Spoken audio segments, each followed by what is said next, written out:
editor for 25 years. If you will pray with me.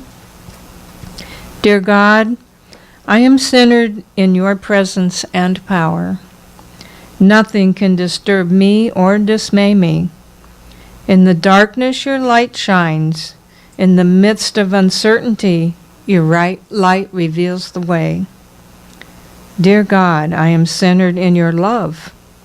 I feel warmed and comforted. Centered in your love, I look at the world with eyes of love. I express love. I draw loving and happy experiences to myself.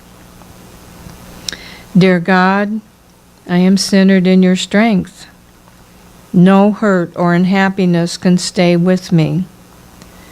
Centered in your strength, I am lifted out of sadness. I am set free from fear. Strength fills me and joy overflows me. Dear God, I am centered in your life. Every part of my body feels the touch of your healing life. Centered in your life, I feel quickened and restored. I feel the infilling of your changeless, eternal life. I am healed, and through, I am so grateful. Amen.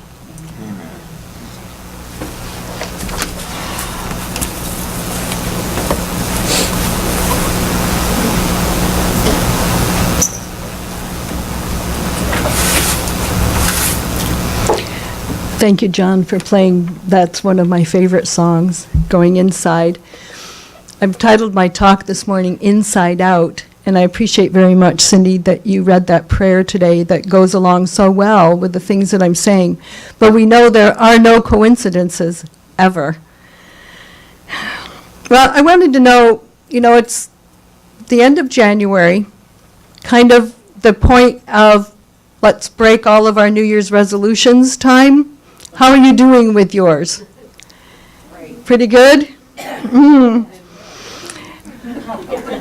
Anybody that started a new diet? And how long did that last? I don't even understand, why do we call it a diet? How are we going to be successful at anything that has the word die in it? So maybe if we started next year with, I'm going to start a new live it, maybe we'd be a little more successful. Anyway, or your gym membership, how's that going? You went 4 times the first week, 3 times the second week, and not since? Or you signed up to take a yoga class or a Tai Chi class, and it just was too much stress on you to even make it over there? I know it's kind of how it goes sometimes. So I'm going to check your stress level. Do you frequently neglect your diet? Do you frequently get easily irritated? Do you frequently make a big deal of everything? Do you frequently keep everything inside? Do you frequently neglect exercise? Do you frequently get too little rest? Do you frequently get angry when you are kept waiting? Do you frequently ignore stress symptoms? Do you frequently put things off until later? Do you frequently think there is only one right way to do things? Just kidding, honey. Well, I don't know about you, but I handle stress better when it's covered in chocolate. It's a very tumultuous time for all of us right now. It's even more important to manage our stress and consciously work toward getting ourselves to a heart-centered place of loving intention. That's from Myra Jackson. She's a Wisdom Council member for the Gaia Field Project. I thought that was really good. A heart-centered place of loving intention. Well, this year I didn't make any New Year's resolutions. I don't want to change my life. I want to change me from the inside out. I want to manage my stress. I want to manage my health. I want to manage my happiness. And what I've discovered when I was writing that they're all tied together.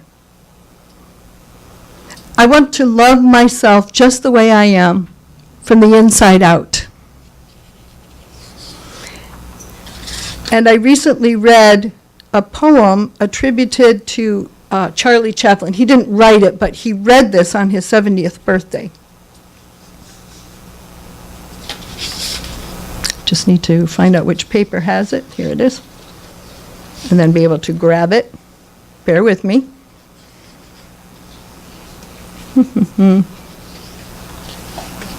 Thank you. This one? Yeah, thanks. As I began to love myself, I stopped craving for a different life. And I could see that everything that surrounded me was inviting me to grow. Today I call it maturity. As I began to love myself, I freed myself of anything that is not good for my health. Food, people, things, situations, and everything that drew me down and away from myself. At first I called this attitude a healthy egoism. Today I know it is love of myself. As I began to love myself, I recognized that my mind can disturb me and can make me sick. But as I connected it to my heart, my mind became my valuable ally. Today I call this connection wisdom of the heart. Everything in our past leads us to where we are at this moment.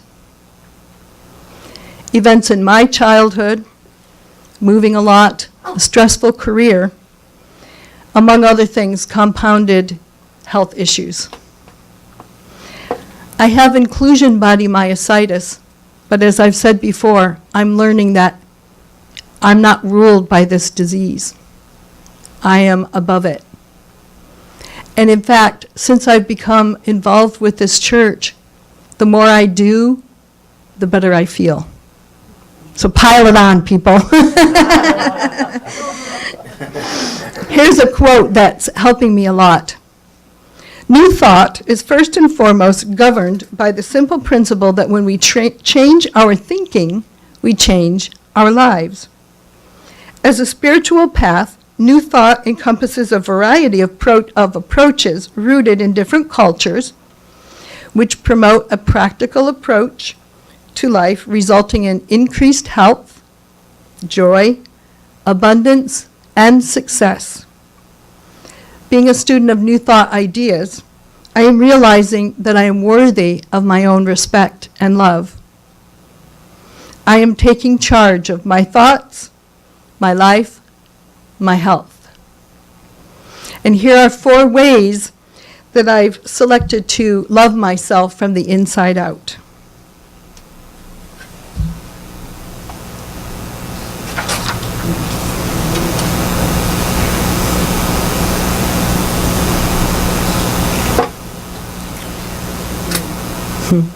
Aren't they great? So the first one we're going to talk about is to eat like you love yourself. Okay, no more with the word diet, okay? You all have to agree, we're not going to use that word. Thank you. Okay. Last year with the lovely Carol Ann Miner, we did a study of the book E Squared. 9 do-it-yourself energy experiments that prove your thoughts create your reality. It truly did open my eyes to the power of thought and energy. Energy experiment number 7 is the Jenny Craig principle. Ms. Grout gives the background of research done by experts such as Tom Shadyac in the documentary film I Am, and Cleve Baxter, a former CIA agent. Both of those men did extensive work based on the premise that plants can perceive our intentions. Therefore, it's logical for us to conclude that because everything we put in our mouths either comes from a plant or ate a plant, how we think about our food when we're putting it into our mouths is really going to affect what it's doing to our bodies. Crazy, right? But there is a lot of research that backs that premise up. We've already talked about the word, live it. And you've all seen the weight loss ads from Marie Osmond and Jennifer Hudson and Kirstie Alley, and all, we're going to forget all of that. We are not going to buy into that $6 billion industry anymore. I'm so glad, because as a person who loves to cook and create beautiful dishes, I'm happy with this experiment where we get to savor our food again and put it lovingly into our bodies to nourish us. Bruce Lipton, in his book, The Biology of Belief, says that our bodies are influenced more by energy and the thoughts we have than they are by our DNA. So here are the 3 easy steps if you'd like to try this experiment. It takes 72 hours. The first one is no more negative self-talk about your body. You're not going to say, oh, I wish I wasn't so fat. No, you're going to replace it with, I love my body the way I am right now. I am beautiful. I am loving and kind and generous. Those kinds of things. I put down no more talking smack about your body. So you can put it that way. Number 2, before you put food into your mouth or begin to eat it, I want you to put your hands over it and bless it. And that seems really strange, but it truly does work. It makes you think about what you're doing, and it makes you very conscious of what you are about to put in there. And then number 3, concentrate on infusing your food with love, joy, peace. And as a person who loves to eat, I would put happiness in there too. Wouldn't you? Mm-hmm. Yeah, we want to be happy about what we're eating. That's it. Weigh yourself at the start, and then 72 hours later, you weigh yourself again. And you'll be surprised that you will lose weight, because your intentions are that you are going to lose weight or be kind to yourself. Some of us who did it didn't lose weight, but we didn't gain any weight either when we were eating whatever we wanted. So that's kind of a good thing. And if you don't like this principle, well, then go ahead and follow anti-acid instead.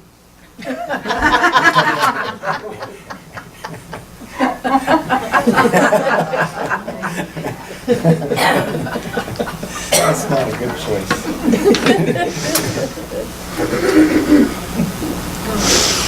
Okay, the next one you're going to do with me. This is act like you love yourself.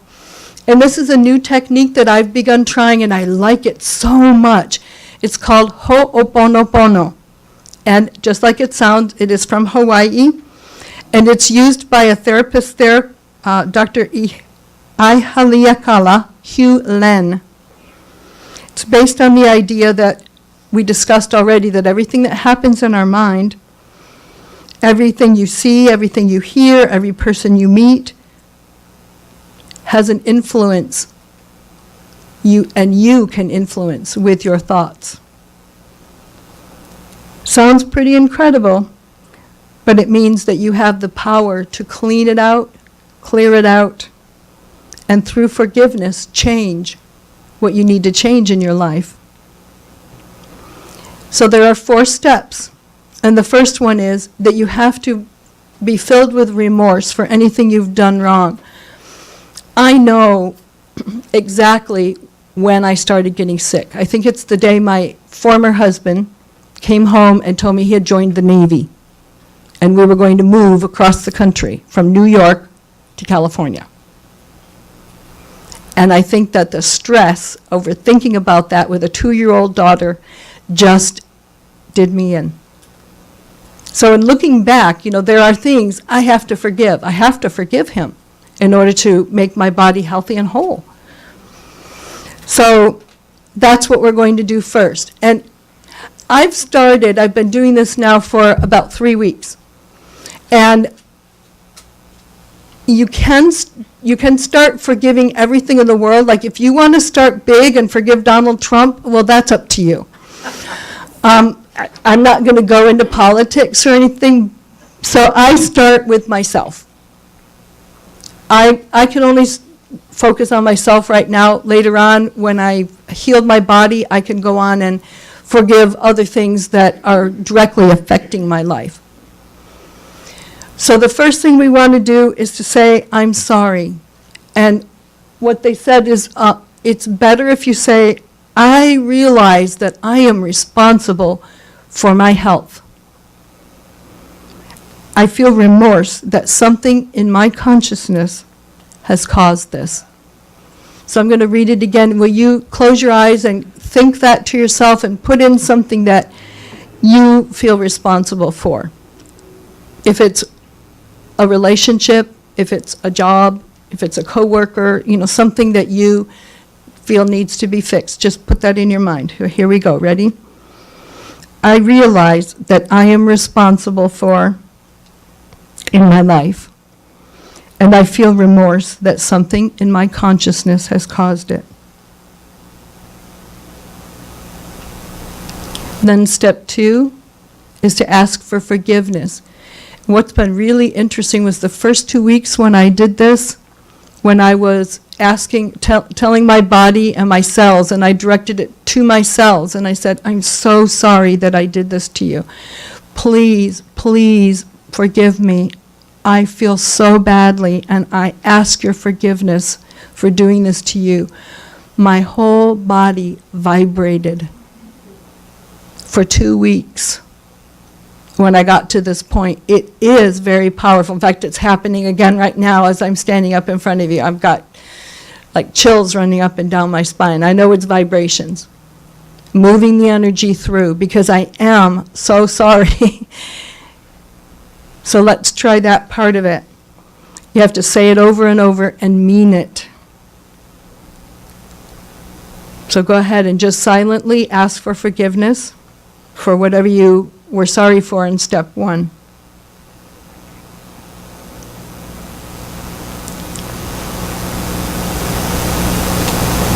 Step 3 is gratitude, saying thank you.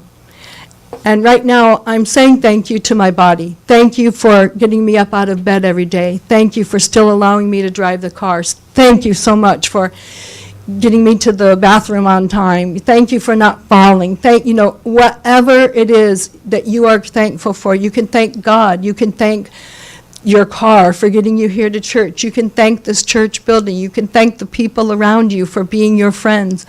Whatever you are thankful for, now is the time to say thank you. So take a moment and say thank you.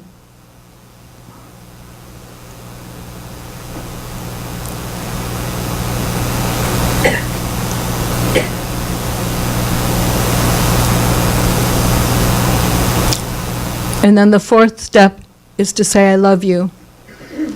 I love you, God. I love you, John. I love you, Cindy. I love you, Myrna.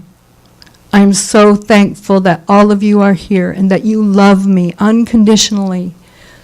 You can say thank you to whoever, whatever, whomever you want.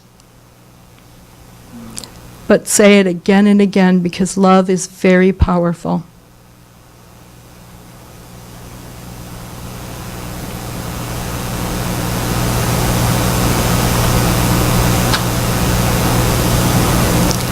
And that's it. That's all you have to do to be able to practice Ho'oponopono. A simple and effective way to act like you love yourself.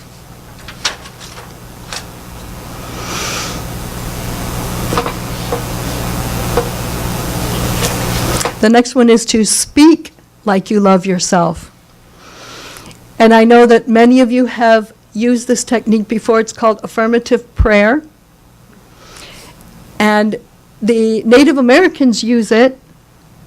They pray from rain, not for rain, because when you pray for something, you're only hoping for it. When you pray from something, you're inside of it, you know that it's going to already happen and manifest itself. So that's how they pray for rain. And it reminds me of that story of the church members who got together because they were in the Midwest and there was a terrible drought and their crops were dying, and so they all got together to pray for rain. But only one person brought an umbrella. That was the person who was using affirmative prayer. Unity teaches that every thought is a prayer. And we need to watch our thoughts because whatever we put in always comes back to us. And here's a form of affirmative prayer I found from Unity of Atlanta, Dr. Stevenson, who's the minister there. He said you can start by giving thanks. Sort of like I give thanks at the bottom in the example, I give thanks. And then step 2 is to state the name and location of God or the divine spirit or whatever name you want to give to it. I like that in the example it's called the great physician. And then affirmatively decree the desired outcome is now at work in my friend. And then the last one, making her whole and free right now, goes along with decree the answered prayer in the present moment. So would you say that with me just so you can feel what it's like to say an affirmative prayer? And you know what? Kat needs our prayers right now. So why don't we put my friend Kat in there? I'm sure she wouldn't mind. I give thanks that the great physician is now at work in my friend Kat, making her whole and free right now. And then there's another example of if you're looking for a new job or I am grateful that the infinite wisdom of God within my friend is guiding this person to his right and perfect work at this very moment. So that has all of the parts that Dr. Stevenson is suggesting. Unity's teachings emphasize a link between our attitude about our bodies, so our mind, and the physical experience of our bodies. Consider the words you say to your body, and I know that a lot of you are devotees of Louise Hay, and she feels the same way about it. Are the words you speak to your body nice? Do you acknowledge there is a perfect life force within each cell capable of being manifest? Myrtle Fillmore, the co-founder of Unity, healed herself from tuberculosis and many other ailments, I found out, through affirmative prayer. She did not use the typical format that Dr. Stevenson is promoting. She used, I am a child of God, and therefore I do not inherit illness. I fell last July, pretty seriously. I was by myself, which was a stupid thing to do. Didn't have my cell phone, which is the second silly thing not to do. And it was 5:30 in the morning, so there was no one out and about except myself. I crawled across the grass. By the way, crawling is an excellent exercise. It was very hard. About an hour later, a lady finally stopped and called the ambulance. Anyway, I got home and I came to church. And that's when I had the experience of private prayer. And Lorna prayed with me. And at that time, I received 2 messages. One of them was, that was my last fall. So I'm going to cling to that. The other was, I was given my own affirmation. I'm sharing it with you today because I found it to be very powerful. I walk in health. I act in health. I live in health. I am in health. And I thought, well, there's no reason you can't personalize it. You can say, I walk in wealth. I act in wealth. Or love. I walk in love. I act in love. I live in love. I am in love. So there you have it. I'll share it with you if you like. And I put up there one of Unity's favorite scriptures, Romans 12:2. Be transformed by the renewing of your mind. And if I wanted any confirmation about whether or not I was speaking the truth to you today, when I looked up this translation in the Message, it is, fix your attention on God. You'll be changed from the inside out.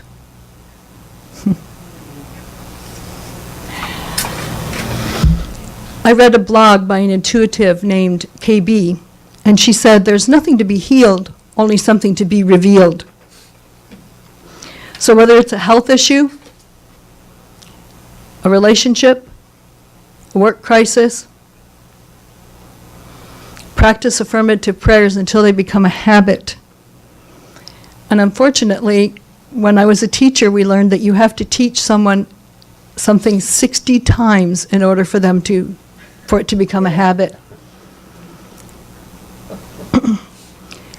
A Spanish proverb said, habits at first are cobwebs, and then they become cables. So practice, practice, practice, people. Right now, my habits are very thin cobwebs, but I'm determined that they're going to become cables. That reminds me of a story that I heard of two men talking. One man said to his friend, I can't get my wife out of the habit of staying up until 5 o'clock every morning. And his friend said, well, what is she doing that? What is she doing that for? And he said, oh, waiting up for me.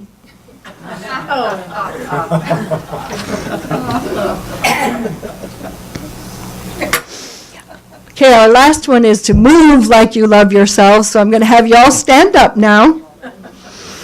In 2007, I became a certified laughter yoga leader. It gives me such freedom, such happiness, and I want to share it with you. 1995, Dr. Kataria developed laughter yoga in India. He felt that he said, what's missing from my life? I'm not laughing enough. So he said, we don't laugh enough at a joke. I just told you a joke, and you went, ha, ha, ha, ha. And that's all I got. Guess I better work on my joke delivery. But anyway, we're going to give it a try. Because here are some of the benefits of laughter yoga. Weight loss. So live it and laugh it. Good sleep. Decreased stress. Makes you look young. I'm really 150 years old. Much better, Connie. Thank you. And soon you find that your fake laughter becomes spontaneous and real. So let's try an experiment. I'm going to have you take in a deep breath and then just let it out. All right. Now I'm going to ask you to do that again, but on the exhale, you're going to just laugh. Just okay, so here we go.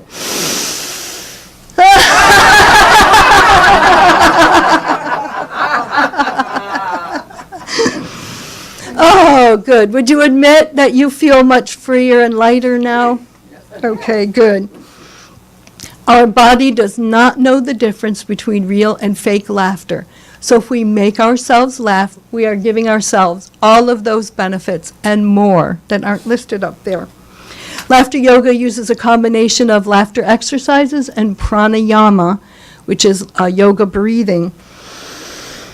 And all of your organs get an internal massage. So it's like running, one doctor likened it to running a marathon. Okay, so here we go. Now we're going to take 3 breaths, and on the first one we're just going to laugh with a hee. So here we go. And this time, if you've got enough room, don't whack your neighbor in the face, okay? Please be careful. But we want you to lift your diaphragm up, so you're going to raise up, and you're going to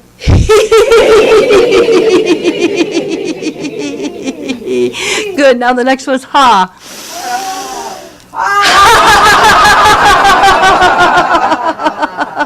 Last one's ho.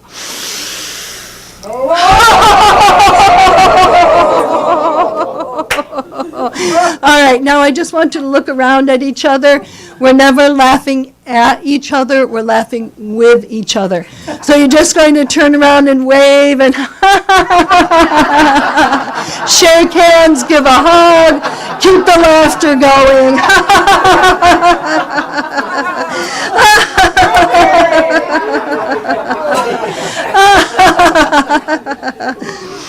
All right, let's breathe it up one more time. And let's finish with our chant. Ho, ho, ha, ha, ha. Ho, ho, ha, ha, ha. Ho, ho, ha, ha, ha. Very good, very good. Yay! Very good, very good. Yay! All right, have a seat, please.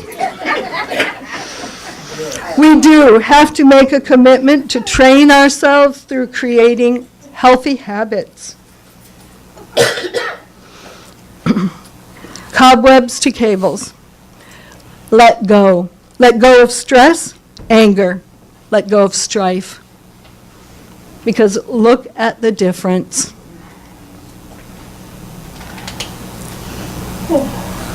Wouldn't you rather laugh?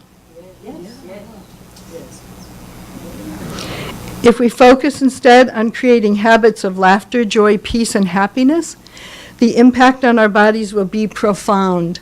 And remember to keep that telephone line open only to laughter, peace, happiness, and joy, so that all the others forget your phone number. Let's start a new elimination diet, shall we? We're going to get rid of anger, regret, resentment, and guilt, blame and worry, and we're going to watch our lives and our health improve. As I studied New Thought practices on the health and mind connection to give this talk, I found techniques and practices from all over the world to help us eat, speak, move, and act like we love ourselves. If we create habits of loving ourselves and healing ourselves first, well, then we can go on to heal and love others. So if we look at our minds as I, and our mind-body connections as we can turn illness into wellness. And I call that a very good, yay! Very good, yay! Namaste. So can we turn down the lights now, and we're going to